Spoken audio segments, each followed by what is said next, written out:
What's your sense of the workers' compensation injuries that can be or maybe could benefit from marijuana use in contrast to opioids? Well, the way I would divide that question or answer up is first in the acute phase, the vast majority of acute injuries don't need opioids at all, and those are getting opioid prescriptions still far too frequently and for too long. And so those patients don't need opioids, and they may not need really any pharmaceutical intervention other than perhaps Tylenol or maybe an occasional anti-inflammatory like ibuprofen. I don't think there's a role there for marijuana or any cannabinoid. In chronic pain, it's a different story. There's actually no good evidence that opioids are effective in chronic pain. And you have this big universe of patients who are being treated for chronic pain with opioids and multiple other medications that aren't doing them any good other than making them depressed and more disabled.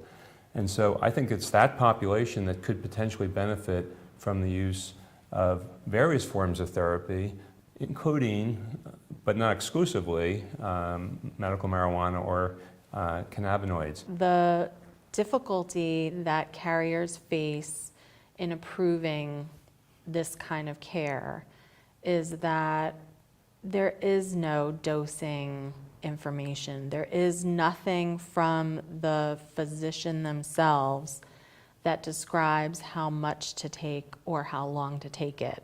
The challenge is a carrier would never be put in a position to say, I'm going to pay for unlimited physical therapy, 20 visits of physical therapy in 2 weeks, because the physician prescribes that treatment and will say, you need therapy 3 times a week for 2 weeks and then come back and see me and we'll see how you're doing. That's not how it works with marijuana, and so what it boils down to is really a lot of trial and error. And carriers are not comfortable with a lot of trial and error. They're in the business of mitigating risk. But to balance that, we do have payers that are paying for long-term opioid therapy and then overdoses and overdose deaths and emergency room visits and falls at home based on opioid therapy that ties back to the original industrial injury and secondary medical effects, respiratory depression, heart failure, and so forth. And so there's a lot of follow-on effects from the simple prescription of an opioid for a musculoskeletal injury, for example, that's work-related, that are very clear.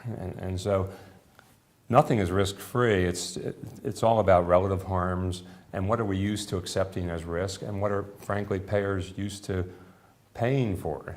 We are in this experimental phase right now until we get more evidence and more guidelines to make it clear on when it should be prescribed, when it's safe, when it's effective, and when it's not. But the relative harm to an individual from taking, a week of opioid and a week of marijuana is so different that we really need to pay attention to, how do we learn more to really rationalize which is the right choice.